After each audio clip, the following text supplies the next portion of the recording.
I've got a lot of energy for this video. I'm really pumped, you guys. It's another exciting video with Jess. Gotta get her. I'm so excited I can't even get organized. Every book I pull up is like the wrong one for what I'm trying to say because I'm so happy and excited about everything right now. I don't know, mostly the Women's Prize, and mostly not Canada Reads. Anyway.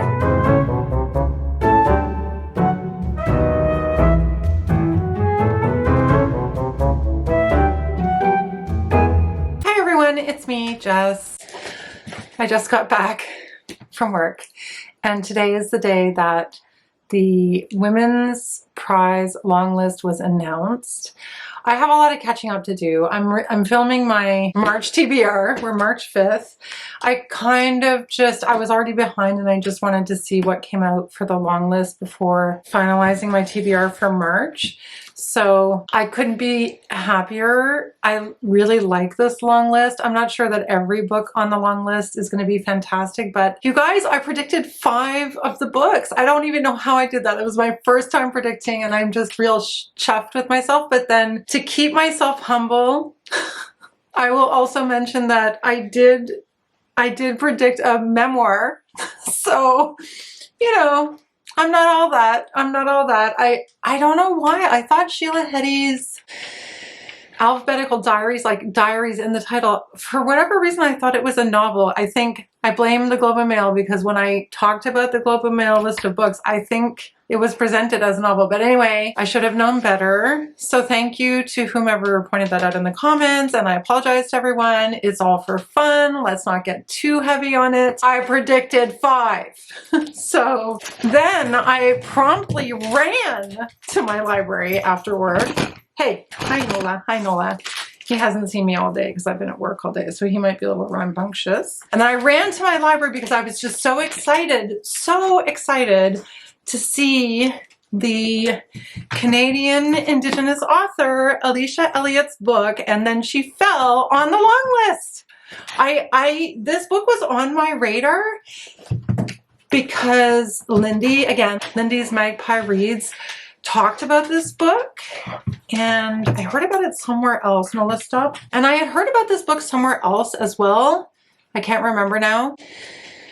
And I don't understand why it wasn't on Canada Reads, for example, but Canada Reads is a whole other conversation for a whole other video because I'm not happy with Canada Reads right now. I'm just not. It's bad. Anyway, I digress. So yes. So happy to see this on the list. This is, I believe, the only Canadian book on the list, Canadian Indigenous. I had some other choices. I think the reason that I got so lucky with my predictions, though, is that I predicted four Irish books. And I think 3 of those are on the list. The Wren, Ordinary Human Failings, and Soldier Sailor. And I had also predicted the Rachel incident, but it didn't make the list. So I think that's a big reason why.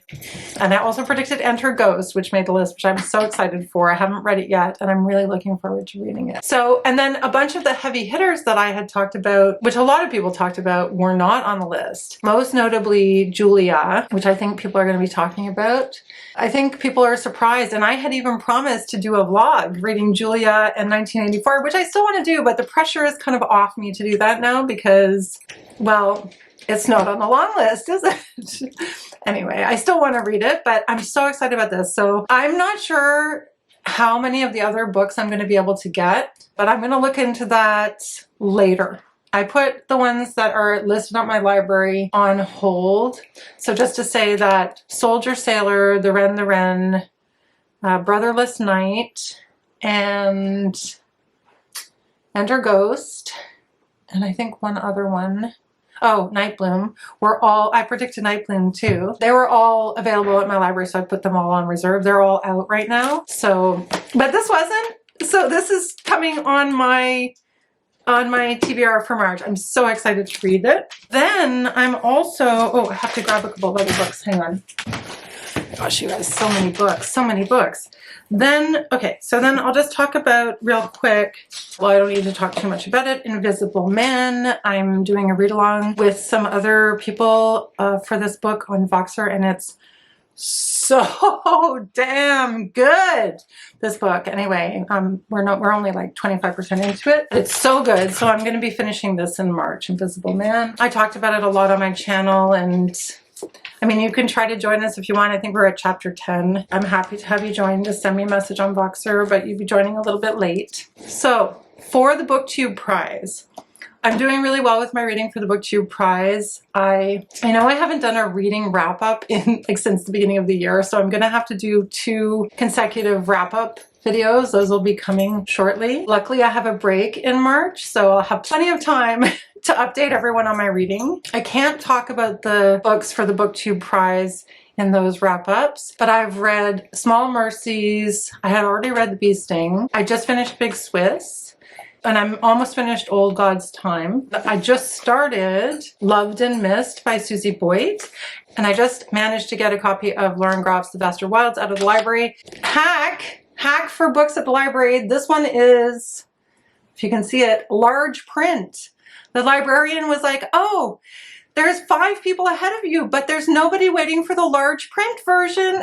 So I was like, yes, me please. I'll take large print. That'll even help me because my vision is not great. So I'm very much looking forward to these 2. I had predicted Vaster Wilds for the Women's Prize in the hopes that it would make it, but it didn't make the long list. I will say, however, that I think, now I'm not going to remember all the women who are doing this challenge, but in March there is a challenge to read books about fierce women, about a fierce woman. I think it's Shelly Swearingen and Sandy at Miss Reads a Lot, and I apologize, I can't remember who the other booktuber is. I will leave the information linked below. I think this qualifies, so that means I get to read this for that readathon as well as for the BookTube prize. I love it when a book checks more than one box. I had read Matrix by Lauren Groff at the end of last year, and I really, really liked it.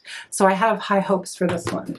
Oh, and the other one that I could read for that I've added to my TBR for the same readathon is Caledonia by Elspeth Barker. I talked about this in a recent book haul, and I don't know, I can't stop thinking about it, and I really want to get to it. It just sounds so fantastic. It begins, Janet was found oddly attired in her mother's black lace evening dress, twisted and slumped in bloody murderous death. And I've heard that it's really good. I've heard that it's got kind of a gothic vibe, and it's, I think, a mystery. Oh, it says, despite this opening scene, O Caledonia is not a whodunit, but an account of our ill-fated young heroine's life from birth to early death. So that sounds like it would qualify for the same prompt, and it's in a similar vein. So I'm really looking forward to reading those 2. Next, I have a buddy read planned with my buddy read pal Lori. We've already started, and this is a set of books that was first discussed on my channel by my daughter Eden. If you didn't catch that video, she and I had a conversation about our best books of 2023. I will leave it linked in the description box below, and she highly, highly recommended that I read the 2 slave narratives together, the narrative of the life of Frederick Douglass and Incidents in the Life of a Slave Girl by Harriet Jacobs. And she said that it's worth it to read them at the same time concurrently because one is an account of a man's experience and one is an account of a woman's experience. I'll take her advice every day of the week. And Lori had seen that video and she immediately said, let's do a buddy read. And so we've got it scheduled. I've already started the Frederick Douglass slave narrative. And I must say that this reading experience is being heightened by reading this or vice versa. So it's really heightening the experience of reading Invisible Man already for me. I'm just really happy and excited that I'm reading all of these. So yes, those 2 slave narratives together. And then you say, oh Jess, well, isn't that enough? Of course not. Of course that's not enough. I joined a nonfiction book club, an in-person nonfiction book club, and the book that is being read for, well, we're going to meet in the month of April, but I'm going to read it in March, is Dopesick, Dealers, Doctors, and the Drug Company That Addicted America. Just got this one out of the library, and it's a bit thick, so I think I'm going to get started sooner rather than later. This is written by Beth Macy, who's known for 2 other books, True Vine and Factory Man, which I've never read. She has won over a dozen national awards for her reporting. And so this is all about the creation and distribution of the deadliest, most lucrative painkillers the world has ever known. And she interviews addicts. She goes into the court system and the court cases. It's supposed to be really good, but I think it's going to be dark and a bit of a downer. I think it's going to be a hard one, but I'm excited to have a nonfiction in-person book club to be participating in because I do want to read more nonfiction. I know the Women's Prize nonfiction long list came out and I haven't even had a chance to really look at it. I think I'm going to have to stay away from it for this year. Maybe there'll be some that I include for nonfiction November or a little bit later on in my year. I'm really happy that I'm doing that and very excited. Not excited to read this book, but very happy to be including some more nonfiction in my reading life. Then, yeah, I don't know. I did pick 2 books for the BookTube Spin and I haven't read either of them. I'm not sure if I'm going to get to either one of them. But then I also made up a list of 12 books for the TBR Spin, which is different from the BookTube Spin. I'm not going to get into it. And the prompt, I'll leave the information linked below. The latest prompt was announced on Sara's channel at Freshly Read Books. And the prompt was read something that heals you. Very open to interpretation. So from my list of 12 books, the only thing that I could really choose that matched that prompt really was On Earth We're Briefly Gorgeous, because Sara did mention that, like, if you have a good cry, that could be considered to be healing. And I thought, yeah, I'm in the market for crying. I like a sad book. And I have heard that this book is very beautiful and also very, very sad. So this is Ocean Vuong's debut novel and it's written as a letter to his mother, and his mother is illiterate. I think it's very poignant. It's supposed to be very beautifully written. And it does say on the back, the question of how to survive and how to make of it a kind of joy powers the most important debut novel of many years. Immersed as we are in addiction, violence, and trauma, but undergirded by compassion and tenderness. So it sounds like it's one of those therapeutic, cathartic, cry, heal. I feel like it fits the prompt, so that's quite a few books. In addition, I also wanted to read this book, The Observer by Marina Endicott. I had seen it in my library and I did grab it because I had read about it in the Globe and Mail's, but I don't know if it was the best books. I think it might have been the best books. I'm not sure, but one of those lists.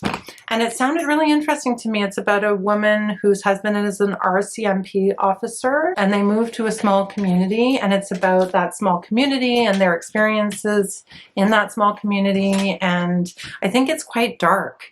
So I feel like it's something that's quite up my alley. And yeah, I'm curious to read it. So I've taken it out of the library. I'm hoping to get to it. Yes. And then we'll see if any of those other books come in from the library. If they do, I might also start reading some more Women's Prize books.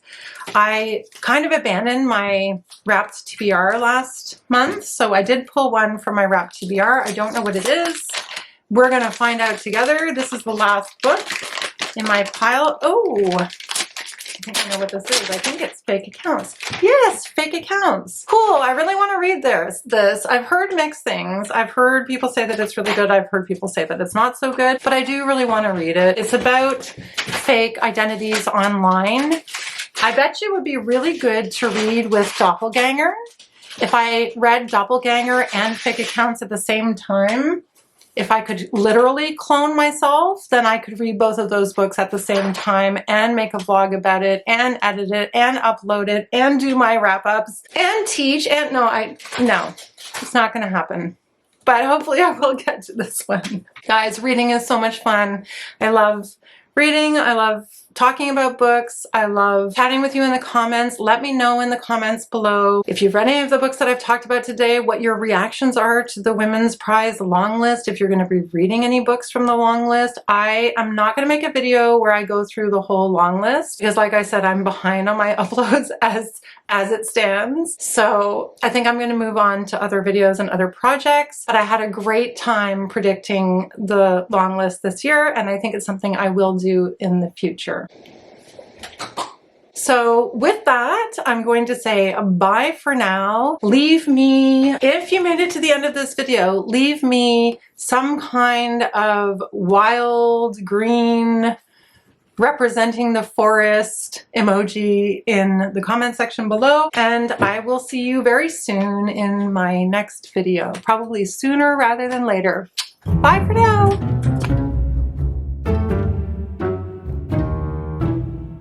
And then I'm reading, oh wait. So for the Booker Prize, no, and I just got Lauren Groff's The Bastard Wilds. Oh, that's so annoying. Do you have to?